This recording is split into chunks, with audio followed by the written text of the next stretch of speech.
I am Victoria Buckley, the Chair of the Commission on Disability, speaking to you to present the proposed resolution for Springtown Meeting, Article 30, the Full Inclusion Resolution.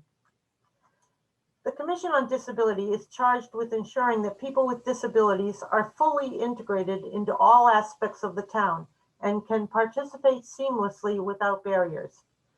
The Commission believes that accessibility and inclusion are integral to the priorities and values of our community. To that end, the Commission on Disability wants to support the Select Board's objective to exceed the access regulations as described in the ADA Section 504 and Section 508 and look to a more inclusive perspective by taking a proactive stance to integrate accessibility and inclusion into all plans, policies, and decision-making. Statistically, disabilities affect at least 19% of Americans.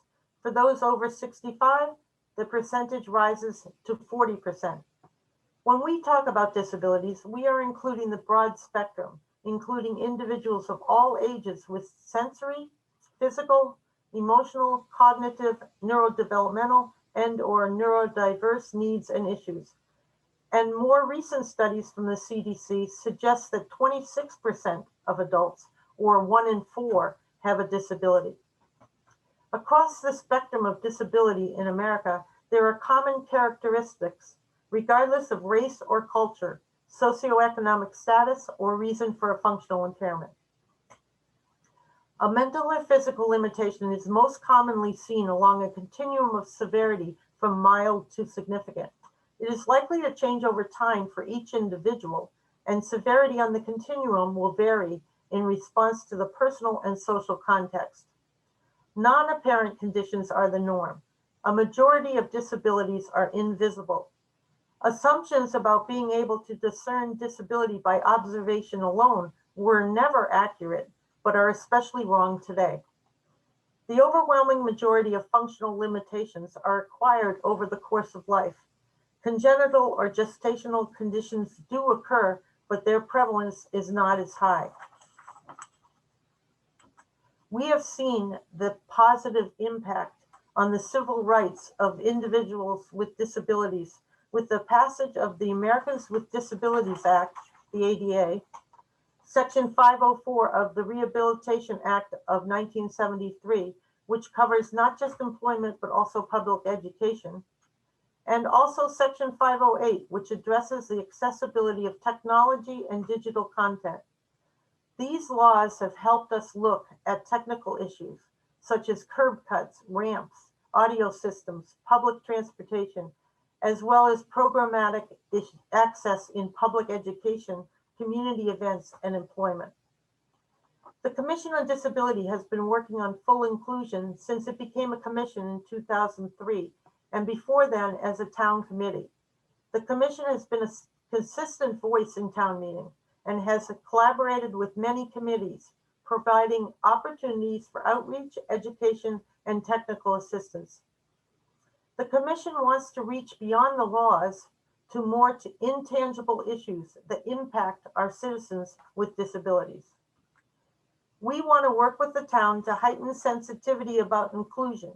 We would like to raise awareness about the need for full inclusivity and how this influences town policies, procedures, programming, and community engagement. So what does this really mean? If we are looking at programmatic inclusion, we need to consider how accessible our programs are, whether they are educational, vocational, cultural, or recreational. For example, the town celebrations, the parades, the enactments, the sporting events, concerts.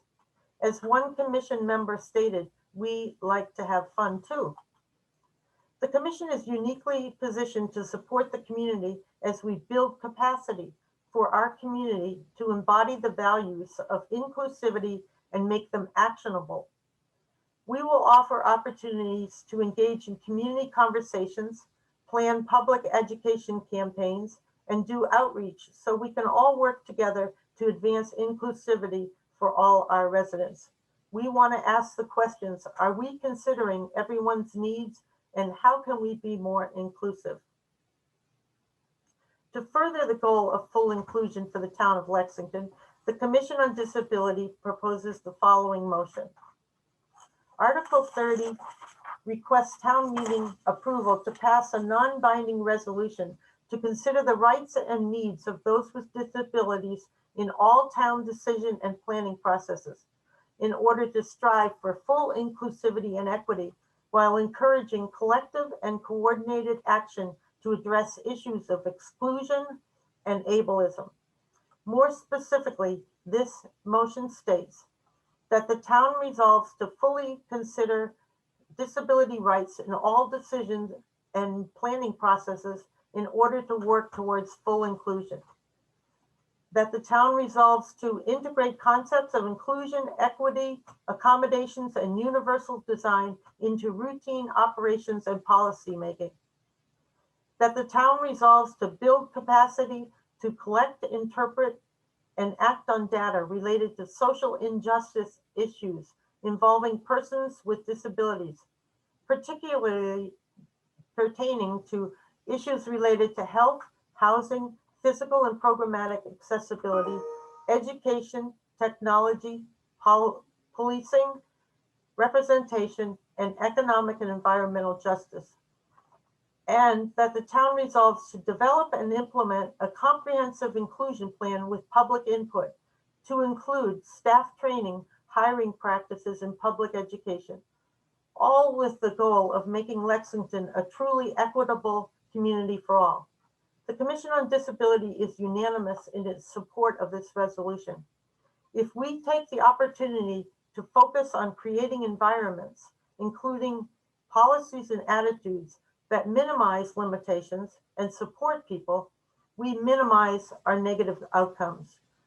Advancing a framework for universal design helps us create facilitating environments that go well beyond narrow concepts of barrier removal. We hope that you will support Article 30.